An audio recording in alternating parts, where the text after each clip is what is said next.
dive straight to him, just catch him out, whether it's before or after the Blazing Duet is the best scenario to be able to catch him. It's First, people, and they just want to hold them into place, and this is perfect for them. There's enough time for them to take people down. I mean, chasing down people, yes, that's true, but you still have to take into consideration the Zaman force.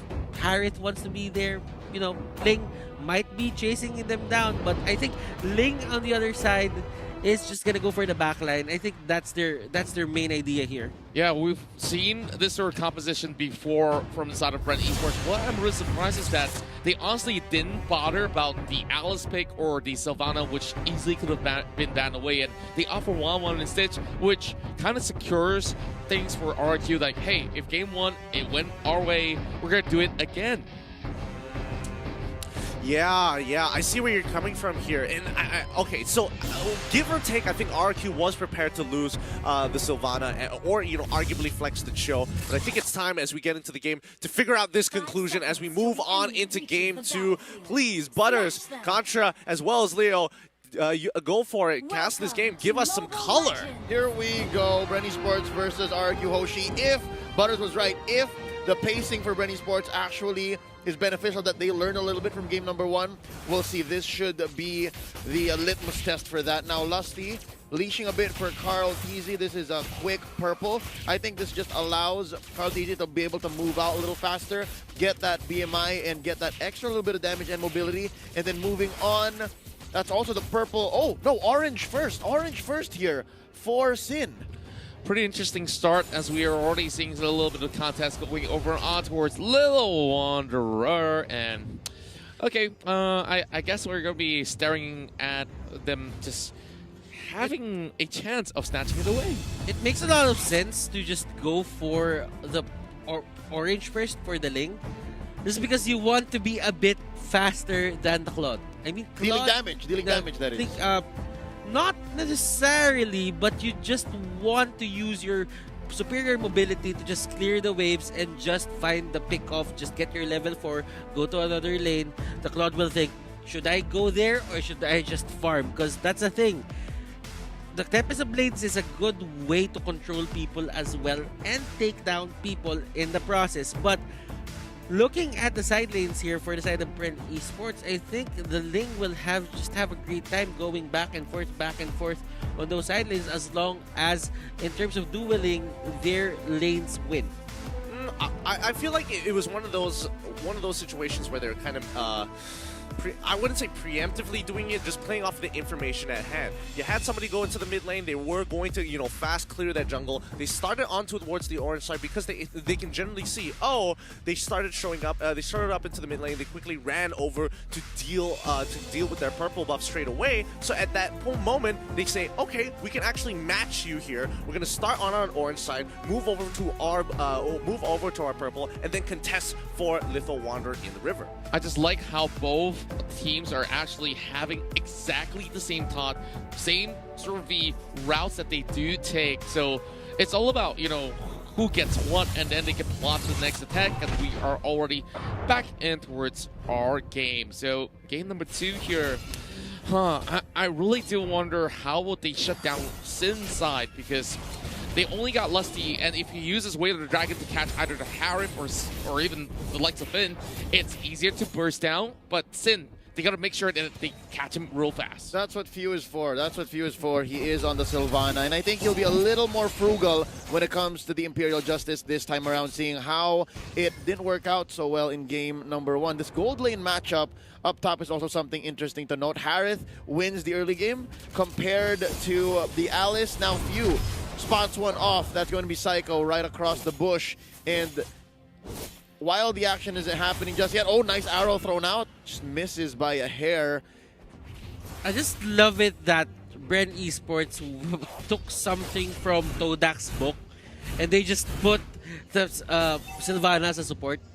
Like, you can do that. You're not limited into just those high damage dealing heroes. You can scale people there as well. Yep. Now with this Sylvana, they have the extra teamfight capability. Yeah, and speaking of which, there's going to be an arrow hitting on towards Few. Esports is going to be having his health tickle a little bit, but Ribbo, as much as he can actually move across the map way quicker than the Harif, but he's already down low. It's really hard for him to join in if they were to start the turtle from the side of RRQ Hoshi, and we're just waiting for perhaps these guys to be prepared to make that rotation. Yeah, between the two of them up top, Rebo here and R7, obviously R7 has to telegraph when he's gone. But Rebo, on the other hand, can rotate towards mid and then somehow help out if this turtle fight does break out. As you can see, it's Lusty just waiting here in that pixel bush. That's going to be Zaman Force already committed. So Rebo can say, hey, no more Zaman Force. I think we can move on, try to do something. And after this orange buff, we can expect something big from Carl. Yeah, and it's already going on the recall, so he can directly walk straight in towards the turtle pit pretty much quickly. Now, a little bit of the contention for the golden crab, if you may call it. So, gonna be a lot of gold coming for the side of Sin. This is great for the side of Bren Esports. If you think about it, Vin hasn't been that hot onto hitting those arrows. Yeah, the not so opening much. wasn't there, and Carl TZ had a good 3 minutes. First 3 minutes were good for Carl TZ. Bren Esports here is going for the turtle, and there's no contest. Up top, Rebo will be the target. First blood here by R7. Again, they're trading lives for turtles. Rebo taken out. That's going to be a huge move for Sin, the first kill of the game. Now, the gold gap isn't so big. This is how we saw it earlier on. And so far, the fact that Rebo stayed in the lane, and that's 3 members of RRQ Hoshi that had to share the EXP and the gold up top, that's what led to this very, very small marginal gain on Bren Esports, but there's no conversion really. Yeah, and Calamity's life already in the hands of R7 after 1 kill in the back, but Psycho easily gets spotted out by a few with that sort of movement. Nothing much is going to be happening between the two of them, but of course, Psycho has a very big duty coming in towards those team fights, and he's got to catch out Kaltizi, but look at just the layers of things, and Kaltizi has already used the Blazing Duet. Calamity Reaper is something that R7 can just utilize, and if they ever want to pick fights right now, this might be the time that they should go for it. And the upper turret doesn't have any more energy shields, I think. It was chipped down a bit by R7 Yeah, here. all 3 of them. Yeah. And if ever they want to just go for it, then Oh! that would be their next objective. And Lusty here will be the first target for Vin that he hits. Oh, Swift as the coursing river, and well, it definitely did happen in the river, of course, and the rest of the members of RRQ, they're moving right in, trying to set things up against Ripple, but they catch him on towards view. Zaman Force being popped out as he tries to run away, and he survives. Now the rotations coming up from RRQ Hoshi, it seems like they're reading into Bren Esports' playbook. They know where the hell is Bren Esports gonna come from. Yeah, it's easy, and I think for now RRQ Hoshi will do that and try to make this gold gap a little smaller, because Carl TZ's not there yet. Carl TZ's not there. Oh, Flap TZ gonna be coming in. There's the ejector onto 1. Turtle taken in by the Ling. That's Sin helping out. Lusty destroyed. That's Wiz King taking him in. Psycho, though, gonna get away from Flap TZ. So far, it's a 1 for none. Rebo looking low. He is gonna... Oh! The flicker in! The flicker in! All the damage from R7, ladies and gentlemen. They're all low, but they're getting the kills nonetheless. Psycho just acting as a barricade. Carl TZ and Few can't do much. Wow, that was a total win. A wash for Bren Esports. They couldn't get anything, and conversion through the roof. A turret. You want a turret with that? Yes, sir.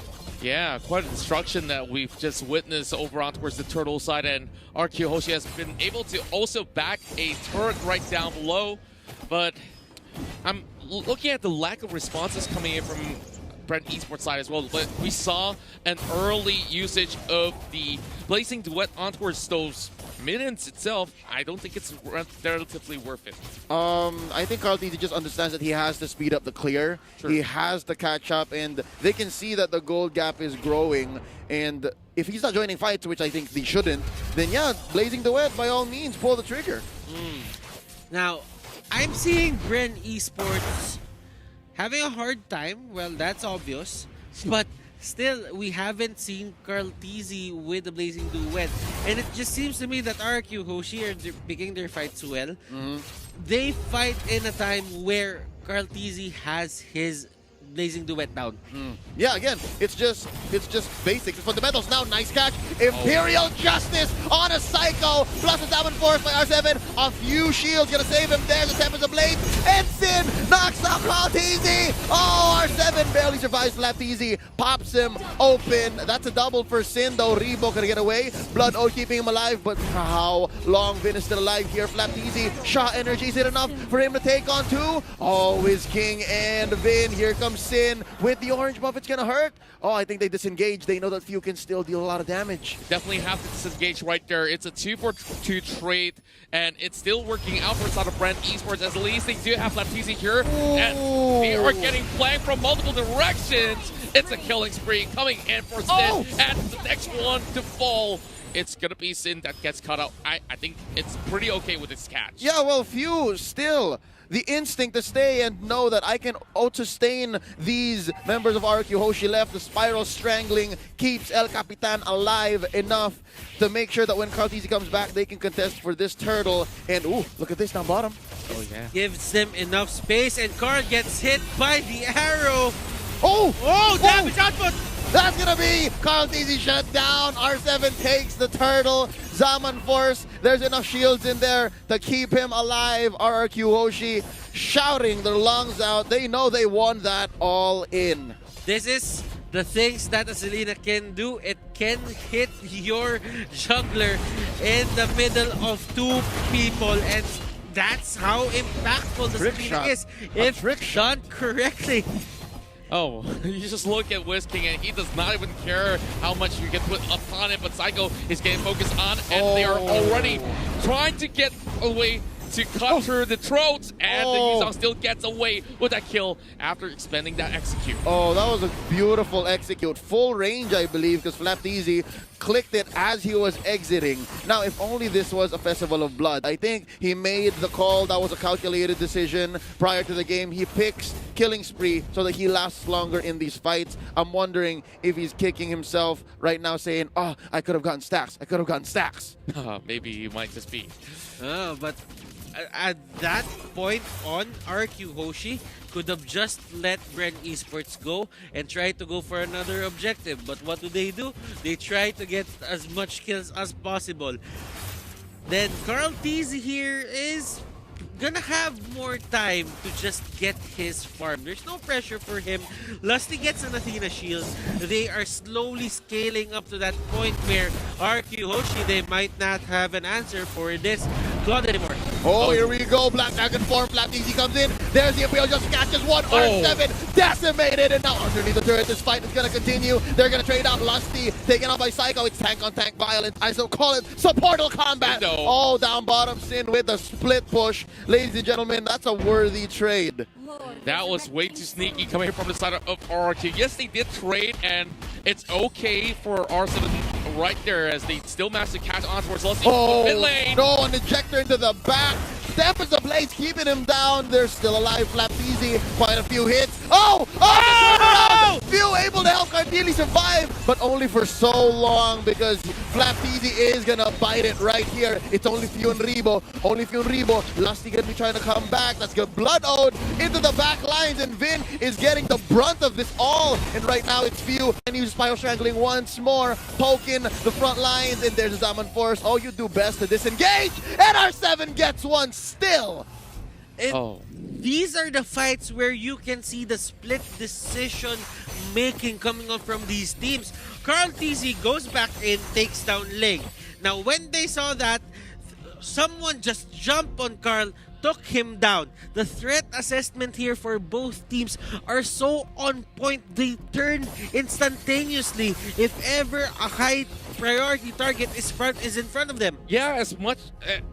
you just took the words right out of my mouth. They just appear and immediately they pull the trigger right there, just like how Rebo is getting chunked out. Blood Ode trying to survive, but Rebo will still fall nonetheless. Now RQ, they should be able to get the top side of the tier 1s, and the Lord is already out, but Few already engaging, and Kaltizi gets caught out. That's going to be the ejector into the Imperial Justice, resulting to not much. Tempest of Blades going to want to start a little bit more trouble in the purple buff. Bren Esports' jungle is a hot zone. That's going to be one for Few, one for Flapteezy. That's a double though. Sting shut down by the half dragon. Flapteezy here, he wants more. He smells blood. 2 for 2. I think that's as good as Bren Esports can get. Okay, so now that's a 2 for 2, but the advantage here for Bren Esports is they have the retribution. They can get the snort, probably try to slow it up a bit, but Psycho and Whisking, they won't let that happen. They're gonna force the issue, and here comes Rebo. Psycho gonna be going back. Oh, Way of the Dragon. Lassie says, get away from here, and the Lord is secured by Bren Esports. Just one slight mishap coming from the side of RRQ Hoshi has opened things up, and it all led to this. When they saw Sin was already out, immediately they called for it, especially, you know, having no retribution on the side of RRQ. And by the time Rebo come, RRQ says, okay, this is definitely not going to be our Lord.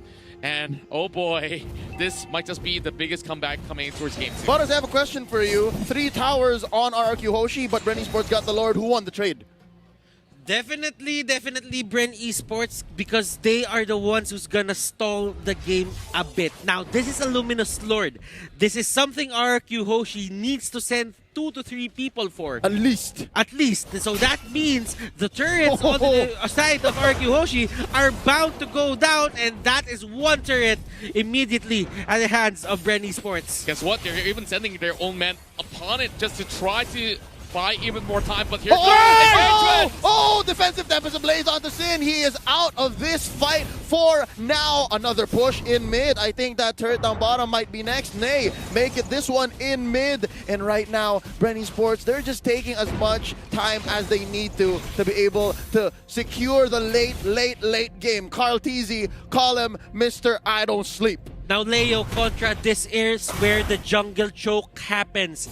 You can see that Bren Esports is scattering themselves all over the map. Contra, you were saying. Yeah, it's all resources for the side of Bren Esports right after securing that Lord. Not only that, you see so many layers that we saw coming from the side of RQ. Yeah, they want to go in for those picks every single time that they see Bren Esports. They try to dive right at them. Just look at the goal lead right now swinging in favor of the side of Bren Esports. Already 2.5, and well, there's going to be a lot of money for them to buy all these items in. I just want to check the items right now so that we have a bit of time. Oh no, there's a fight happening. Oh no, Ejector started up. It's Few. That's going to be Tempest of Blades. You know Sin feels it right now. Black Dragon forming here by Flapteezy. Oh, and Whisking gets blown to pieces. Ejector into the turret. Summon Force right there. That's going to be the barricade. Down goes Whisking. Rebo gets the kill. And that's 1 for Bren. I think this is the perfect time to just go for an item check. So let's see Better what late than never. the Claude has. Demon Hunter Sword. He has the Athena Shield up. Check. He has the Golden Staff Check. up. So the items here are not all damage items, but still it gives him a certain amount of protection. For Flap, it's going to be a Cursed Helmet, a Queen's Wings, and a Bloodlust Axe, plus an Oracle, extra tankiness. Rebo here is almost at item lock, so we can expect a lot from him in the coming fights. R7 though, he has a Calamity Reaper, the Feather of Heaven, the Holy Crystal, everything that he needs to deal a certain amount of damage. But Sin with the Queen's Wings, that might help them in the coming fights. Oh, hopefully it does, because Psycho's going right in with an unstoppable force already, but he is getting taken down immediately. And with that, R7 goes in to be securing the killing spree by having Few taken out. Nice for RRQ. I like that RRQ is trading out effectively, and they defended that inhibitor turret relatively well. Could have been cleaner since Psycho had to go down just the same. But there is one thing that's alarming me. One thing that says, oh, RRQ Hoshi, I think they know that they're on the ropes, is because almost all Tempest of Blades in the past 2 or 3 team fights have been defensive. Right now, they want to pick this. Sin, another defensive Tempest of Blades going to be going back. And Flapteezy and Rebo are here. They're dealing the damage. They're raining it down. That's going to be Ling taken down. Another looking for it. Oh, waiting. Come back. That's R7 now. And from the back, it's Whisking. 3, 4, none. Bren Esports can go ahead and take this Free Lord second to the game. And from here, another penetration. You can really see the Teasy connection. One Sin goes down for Claude. What Flap does is he goes around with the Black Dragon form just targeting Sin, and Sin can't do much about that. Yeah, they went in a little bit too early, if you ask me, because they went in for that engagement by the corners of the jungle, and there's nothing much to get out of it. They loosen in the process. This is just history repeating itself. Oh. And second Luminous Lord for the side of Bren Esports. I think they have got this game pretty much sealed. Yep, Divine Glaive going over to R7, but check it out, FlapTZ just got his Sea Halberd now. Middle lane pushed in, Lord isn't even on the map just yet. Now, we have come from just building casual Deadly Blades into actually turning it into a full-on Sea Halberd, and that is just impressive. That just shows how much FlapTZ wants to really stop the regeneration and finish fights when they started, because I believe the next 1 or 2 team fights, if it even extends to that, could be the last. Yeah, and looking at R7, they don't really have as much deaths. Whisking as well, so you really just have to stop them on their tracks. If they can stall out the game, make an important pickoff, make an important play, then that might be something that Bren Esports can lose from. Yeah, speaking of losing stuff, they already lost the top side of the turret, and you can definitely see that Finn is absolutely caught out. That's not where he needs to be at, but the Lord is already scored it, and Lusty is hunting for those kills. Bren Esports will definitely get this equalizer right here for the Philippines.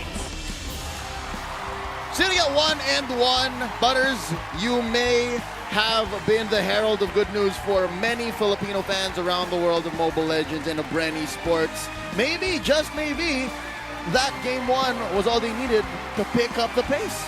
I mean, well, it could be a download game. Nah. I'm not quite sure. I haven't really talked to them if they really like their download games, but it happens for some. And you can't really explain it, but if the tournament meta is not available or changes, this are the things that might happen to people. It's the first game curse, second game curse, third game curse. I don't know, but it happens. Well, talk about warm-up games here. Bren looking much better. I definitely felt like there were moments where RRQ kind of was getting around them, going for those big corners. But again, this is one heck of a series for this top 3 spot. I mean, 1-1 in a best of 5 already. It's neck and neck.